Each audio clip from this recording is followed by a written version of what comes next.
In September of 2018, Emma Higginson from Kent, England, was on holiday in Izmir, Turkey, with her friends. After meeting 27-year-old fellow Brit Declan Marshall at a nightclub, the woman offered him a sofa to sleep on at her hotel. Higginson, who was at the time in her mid-30s, made the offer after Marshall had told her he was unable to go back to his own room. Once they made it back to her hotel, the woman went to bed while Marshall settled on the couch. A few minutes later, after Higginson had fallen asleep, Marshall went into her room and tried to engage in intimate relations with her, but was refused. Looking back on the incident, Higginson would state, "I remember him saying I had no respect, but I said I had a boyfriend." In the moments that followed, the woman was struck twice and lost consciousness. She later awoke on the balcony, saw blood everywhere and started screaming, at which point a friend found her. Higginson had been beaten beyond recognition and was left with multiple fractures on her eye socket, skull, and nose. She also lost a tooth. Her wounds would require over 50 stitches to mend, and her medical condition prolonged her stay in Turkey. Higginson agreed to share her story to warn other women of Marshall, whom she described as an animal and a complete nutter, recommending that he be in prison for a long time. Marshall was arrested in Turkey and held for several months before his lawyer successfully argued that he should be allowed to fly back to the UK and face justice there. Number 8. Mohammed Tarus Khan. On June the 25th of 2022, 20-year-old Sumaya Begum was captured on CCTV cameras walking home from work in Bradford, West Yorkshire, England. The footage marked the last time that the woman was seen alive, and she was subsequently reported missing. An official search for Begum lasted 11 days before her body was found on land used as a dumping ground. The decomposed remains were wrapped up in a rug and bound with string. The woman had a 4-inch metal spike, likely originating from a woodworking tool, embedded in the right side of her chest. An autopsy determined that the spike had pierced her lung. An investigation was launched and officers found footage of the girl's uncle, 53-year-old Mohammed Tarus Khan, disposing of her body in a container roughly a mile away from her home. The man was arrested, and a court heard that Begum had been offered up for an arranged marriage while she was still in her teens. Her family had designs for her to marry her first cousin in Pakistan, but Begum refused. She was living with her grandmother while her uncle and father had been issued a restraining order after past occurrences involving threats and violence. Following his arrest, Khan denied murder but pleaded guilty to perverting the course of justice by disposing of his niece's body and destroying her phone. The man was ultimately found guilty of the honor killing, and in March of 2023, he was jailed for life with a minimum of 25 years served. Number 7. Andrea Bolsa. On Halloween morning in 2016, Alice Bolsa went to hug her teenage transgender daughter, Andrea Bolsa, at their home in Winthrop, Maine. At the time, the woman was reportedly unaware of her child's gender identity struggle. As they embraced, Andrea brandished a hunting knife and stabbed her 47-year-old mother in the back multiple times. Her father, Antonio, woke up to his wife screaming. Andrea charged him as well, fatally knifing him over a dozen times. The teen then killed the family dog, a Chihuahua, before going into the basement where her older brother Christopher was hiding. Andrea asked him if he wanted to die, but ultimately let him go, saying, "It's not your day," after he'd pleaded to be spared. In the massacre's wake, Andrea called 911 to report the murders. She initially told police officers that she'd snapped and couldn't explain her actions. Her attorney sought to keep her in the juvenile system, but in November of 2017, a judge ruled that Andrea would be prosecuted as an adult. During her trial, Andrea claimed that her mother had abused her and that her family hadn't supported her gender transition. However, in their victim impact statement, family and friends denied the allegations, with her brother stating that he believed their parents would have been supportive during the transition process. Alice's brother, Carl Pierce, described Andrea's motive as an insult to our family, an insult to our society, and an insult to the LGBTQ community. In December of 2018, Andrea pleaded guilty to killing her parents and received a 40-year sentence on 2 counts of intentional or knowing murder and 1 count of aggravated cruelty to animals. Number 6. Jillian Lee Martini.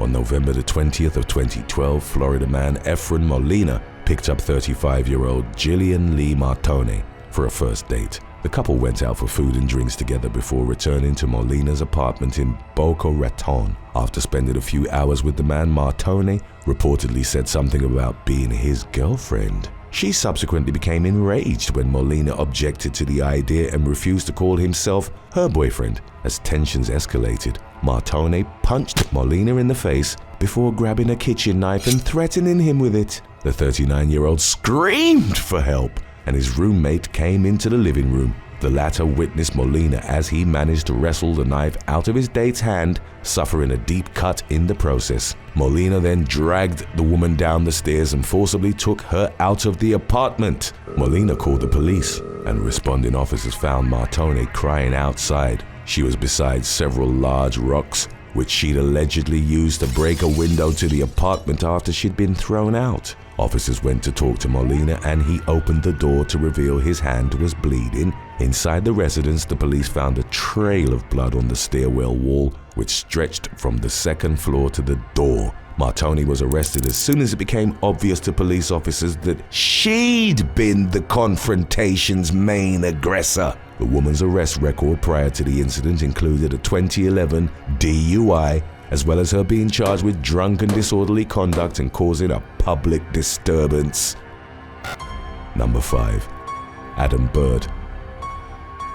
On April the 6th of 2023 at around 6:30 a.m., police found a dead body on a road in San Antonio, Texas. It was identified as Jade Alicia Alvarez, and the victim had 2 gunshot wounds to the back of the head, along with another one to the abdomen. A woman who had been with the 22-year-old the night before talked to the officers and revealed to them that Alvarez had been dating 23-year-old Adam Bird. At the time, the man had an active Bexar County arrest warrant for 2 counts of aggravated robbery. Earlier in the month, Bird had entered a store armed with a handgun and demanded money from the registers. After his girlfriend's body was found, he was taken into custody and charged with murder. The man admitted to killing Alvarez and told police he'd shot her following an argument that involved her not wanting to have his baby. It was subsequently determined that Bird had used the same gun to kill her as the one used during the robbery.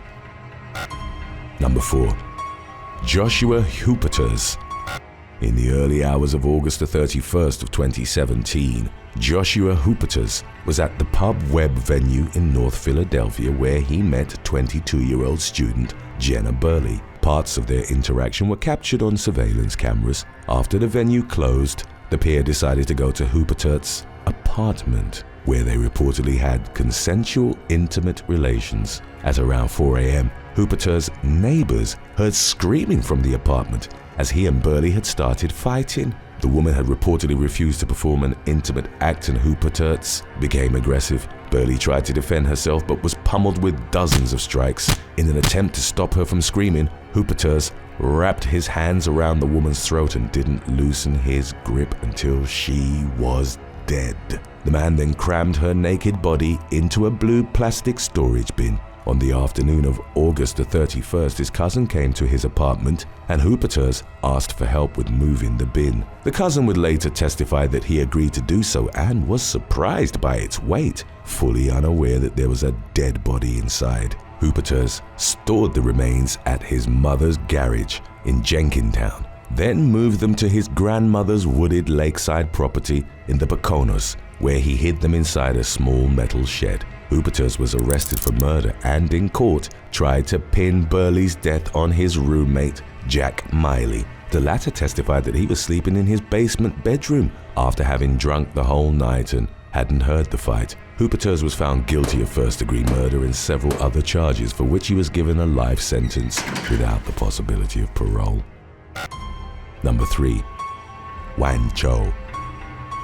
On April 3rd of 2023, Wancho walked into the Happy Days bar in Koreatown, Dallas, Texas. The 62-year-old man asked for a drink, but was reportedly ignored by 53-year-old Chong Sun Wogney. He responded by insulting her, then left. About 15 minutes later, Cho returned and asked Wogney for a drink once again. When the woman refused to serve him, he pulled out a gun and shot her multiple times in front of other customers. Cho also shot twice at a witness who'd attempted to restrain him but missed both times. Cho was arrested on charges of murder and aggravated assault with a deadly weapon. Officers revealed he had a criminal history at the time of the shooting, having assaulted another person in a restaurant in 2015. Number 2. Jermaine Richards. On the early morning of September the 3rd of 2022, British man David Ford and his son Ryan were preparing for a fishing trip and loading their Kia Sportage with angling gear. At around 5:45 a.m. they were approached by 31-year-old Jermaine Richards on St. John's Road in Sheffield. Richards demanded a ride to Manor Park, but the father and son refused. Richards became enraged and punched Ryan, prompting David to intervene.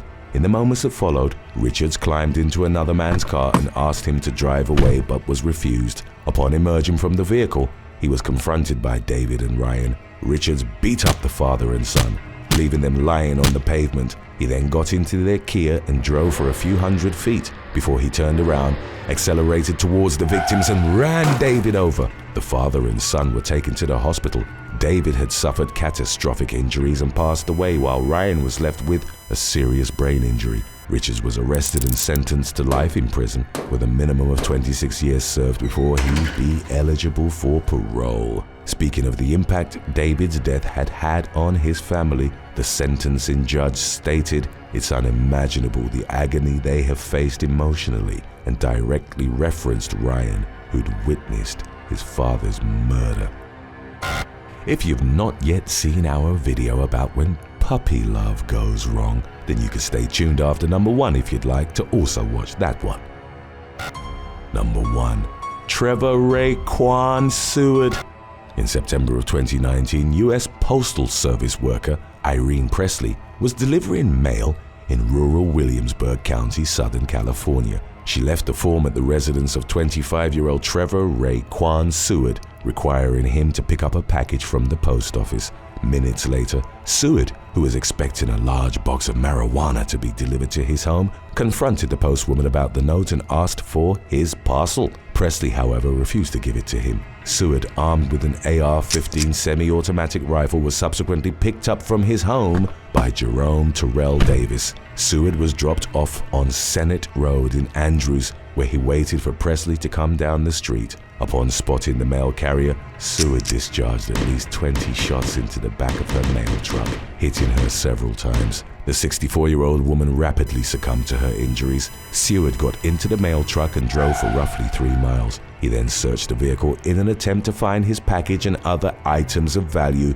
before abandoning it in a ditch with Presley's body inside. Seward was ultimately tracked down and arrested. His marijuana package, which was worth roughly $1,600 at the time, was found at the scene of the shooting on Senate Road. Seward was found guilty of the murder of a federal employee in the course of her duties and sentenced to life in prison. He was given a consecutive 20-year sentence for using a firearm in furtherance of a crime of violence, as well as concurrent sentences for the robbery, felon in possession of a firearm, and marijuana conspiracy counts. Davis pleaded guilty to robbery and marijuana conspiracy charges, for which he was sentenced to 25 years behind bars. Number 5. Aaron Guerrero and Sierra Halsey. A teenage couple from Las Vegas, Nevada, was accused of murdering one of their fathers before running away together in April of 2021. The grave allegations emerged after Daniel Halsey's burned body was found in his home's garage by the property's landlord, who'd gone to perform a welfare check on him. After carefully reviewing surveillance footage, investigators at the Las Vegas Metropolitan Police Department determined that the victim's daughter, Sierra Halsey, and her boyfriend, Aaron Guerrero, had driven the deceased man's blue Nissan Altima out of the neighborhood on April the 9th. A few days later, the police reportedly discovered a YouTube video in which Halsey and Guerrero were shown discussing the murder of the former's father. According to Guerrero's mother, the two teens had dated from June to December of 2020, and on multiple occasions during their relationship had discussed their plan to eventually run away together. Both of the teens' parents agreed that they should no longer have contact with one another, but Guerrero subsequently ran away from home. Investigators believed that the young couple had formulated the plot to kill Halsey's father in order to carry out their earlier plan to go on the run together. The police found several weapons believed to have been used in the commission of the murder, including a chainsaw, handsaw, scissors, and knives. The resulting police report also detailed the discovery of receipts that indicated the teens had purchased bleach, lighter fluid, gloves, and washcloths in the days leading up to Daniel's killing. Halsey and Guerrero were ultimately located in Salt Lake City, Utah, at which point they were taken into custody. They faced a number of criminal charges and ultimately pled guilty to 9 counts that included murder, arson, and robbery. According to the latest updates on the case, the teens were scheduled to be sentenced in the summer of 2022. Number 4. Grace Dillman and Robert Best. An Ohio teen and her 20-year-old boyfriend were arrested in June of 2012 for plotting to kill the former's parents at their Gahanna residence. Court documents indicated that the accused couple, identified as Grace Dillman and Robert Best, had devised a plan to slit the parents' throats while they slept. The plot was set into motion on the night of June the 13th, when Dillman disabled the alarm system at her family's home and left a door unlocked for her boyfriend. Best entered the house and snuck into the master bedroom, but Dillman's father reportedly woke up before he was attacked. A physical struggle with Best subsequently ensued, resulting in the father being stabbed in the back. The police later revealed that the victim ultimately survived the altercation, but that Dillman and Best had been taken into custody on charges of attempted murder. Following an official investigation into the matter, it was determined that the parents had been targeted after they'd expressed disapproval of Dillman's relationship with Best because of their age difference. In June of the following year, Best was sentenced to 8 years in prison after being convicted of 1 count of attempted conspiracy to commit murder and 1 count of felonious assault. A couple of months later, Dillman, who was granted serious youthful offender status, was ordered to complete 2 years of probation in lieu of jail time. Number 3. Jocelyn Norton and Daniel Stroh. On October the 23rd of 2017, Arizona man John Norton walked into his Tonopah residence with his 13-year-old daughter. Unbeknownst to the man, who was reportedly carrying his infant child in his arms at the time, his eldest daughter's boyfriend was armed and lying in wait in the kitchen. Shortly thereafter, John was fatally shot by the intruder, identified as 21-year-old Daniel Stroh. According to court records, Stroh and 15-year-old Jocelyn Norton had conspired to eliminate the latter's father after he'd expressed his disapproval of her relationship with the older man. Following the shooting, Stroh and Norton took her 2 siblings and fled the scene in the victim's car. They had allegedly planned to drive to Norton's mother's place of work, but ultimately abandoned the idea and instead hid the firearm used to kill John in a remote area of the desert. The next day, Norton dialed 911 to report that Stroh had murdered her father, but indicated that he'd forced his way inside the home against her will. Stroh, on the other hand, contacted the authorities with an entirely different story. He claimed that Norton had given him an ultimatum that if he didn't shoot her father, she would shoot him herself. Upon being questioned further, Norton admitted to providing false testimony during her initial 911 call and subsequently confessed to plotting the murder with Stroh. In August of 2019, the teen agreed to a plea deal with prosecutors on charges of second-degree murder, attempted child abuse, and tampering with physical evidence. She was consequently sentenced to 12 years in prison. After pleading guilty to the same list of charges, Stroh was sentenced to 16 years behind bars. Number 2. Nathaniel Fujita.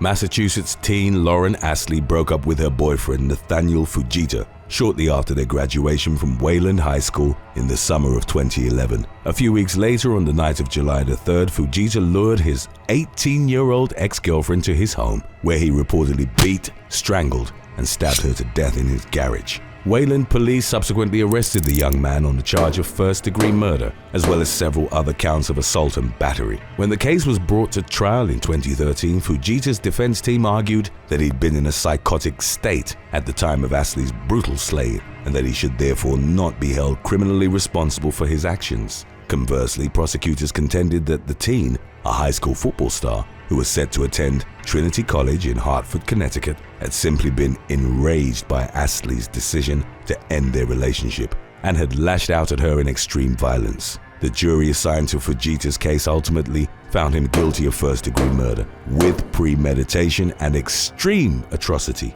He was consequently sentenced to life in prison without the possibility of parole.